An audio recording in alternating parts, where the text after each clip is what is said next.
Indian premier league next season start అవ్వడానికి చాలా సమయం ఉన్నా అప్పుడే టాక్ ఆఫ్ ది నేషన్గా మారిపోయింది. రీజన్ వెరీ సూన్ మెగా వేలం నిర్వహించాల్సి ఉండడం.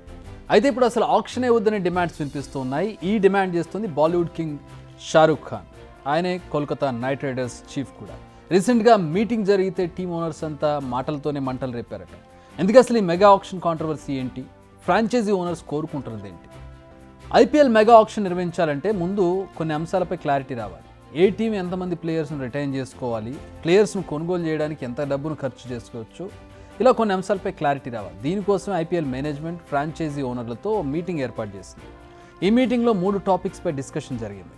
నెంబర్ 1 మెగా వేలం, number 2 players retention, number 3 impact player rule, number 4 ఒకవేళ ఆక్షన్ నిర్వహిస్తే ఎంత డబ్బు ఖర్చు చేయాలి.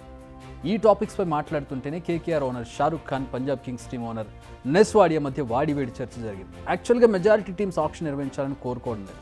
షారూక్ ఖాన్ ఎక్కువ మంది ప్లేయర్స్ను రిటైన్ చేసుకునేందుకు అవకాశం ఇవ్వాలని డిమాండ్ చేశారు. దీనికి నెస్ వాడియా అడ్డు చెప్పారు. అంతేకాదు మెగా ఆక్షన్ నిర్వహించాల్సిందే అన్నారు. దీంతో ఇద్దరి మధ్య డైలాగ్ వార్ జరిగినట్టుగా తెలుస్తోంది. షారూక్ ఖాన్ వాదనకు చాలా టీమ్స్ మద్దతు పలికాయి. Like Royal Challengers Bengaluru, Sunrisers Hyderabad, king ఖాన్కు మద్దతు పలికాయి.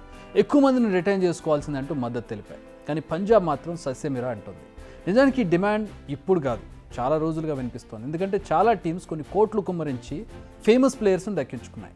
వారిని ఇప్పుడు ఉన్నపడంగా వదులుకోవడానికి సిద్ధంగా లేవు. సెకండ్, దాదాపు అన్ని టీమ్స్ యంగ్ ప్లేయర్స్ని దక్కించుకున్నాయి. అంతేకాదు వారి కోట్లు ఖర్చు చేసి ట్రైన్ చేశాయి. ఇప్పుడు వారంతా మంచి ఫామ్లోకి వచ్చే సమయానికి వేరే టీమ్స్కి వెళ్ళిపోవడం నచ్చడం లేదు. అందుకే మెగా ఆక్షన్కు సపోర్ట్ చేయడం లేదు. చాలా టీమ్స్లో non Indian players key role play చేస్తున్నారు. ఇప్పుడు వేలం నిర్వహిస్తే 3కి మించి ఆటగాళ్లను రిటైన్ చేసుకోవడం కుదరదు. అంటే కీ ప్లేయర్స్ అందరినీ వేలానికి వదిలేయాల్సింది. అదే కాకుండా యంగ్ ప్లేయర్స్పై కూడా చాలా ఫోకస్ చేస్తున్నాయి. దీనికి ఎస్ఆర్హెచ్ బెస్ట్ ఎగ్జాంపుల్ అని చెప్పాలి. అభిషేక్ శర్మని తీసుకోండి. అభిషేక్ శర్మ ఫుల్ ఫామ్లోకి రావడానికి 3 ఏళ్ళు పట్టింది.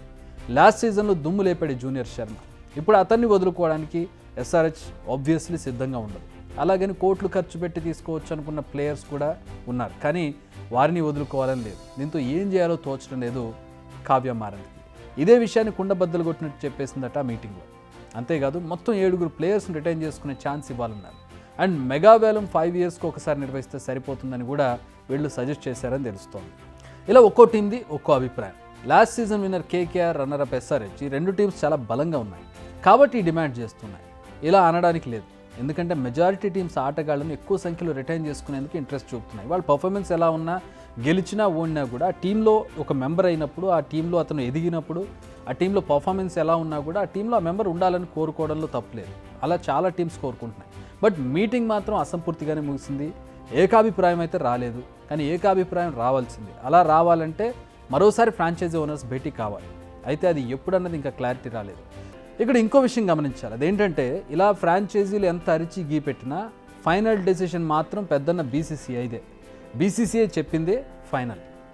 ఫర్ సపోజ్ బీసీసీఐ కనుక రిటైన్ చేసుకునే నెంబర్ని ఇంక్రీజ్ చేస్తే మెగా ఆక్షన్ ఉండే ఛాన్స్ ఉండదు, మినీ వేలం సరిపోతుంది. కానీ ఎవరేం చెప్పినా నథింగ్, ఆక్షన్ జరగాల్సిందే అంటే మాత్రం చచ్చినట్టు ప్లేయర్స్ను వదులుకొని వేలంలో పాల్గొనాల్సింది. అందుకే ప్లాన్ బీని కూడా రెడీ చేసుకున్నట్టుగా కనిపిస్తుంది. ప్రస్తుతం ఫ్రాంచైజీల శాలరీ క్యాప్ 90 కోట్లుగా ఉంది. దాన్ని 130 నుంచి 140 కోట్లకు పెంచాలనే డిమాండ్ ఉంది. మరి బీసీసీఐ ఓటు ఎటువైపు ఉంటుందో చూడాలి. బిగ్ టీవీ అవుట్లుక్ కథనాలు నచ్చితే వెంటనే బిగ్ టీవీ ఛానల్ ను సబ్స్క్రైబ్ చేయండి.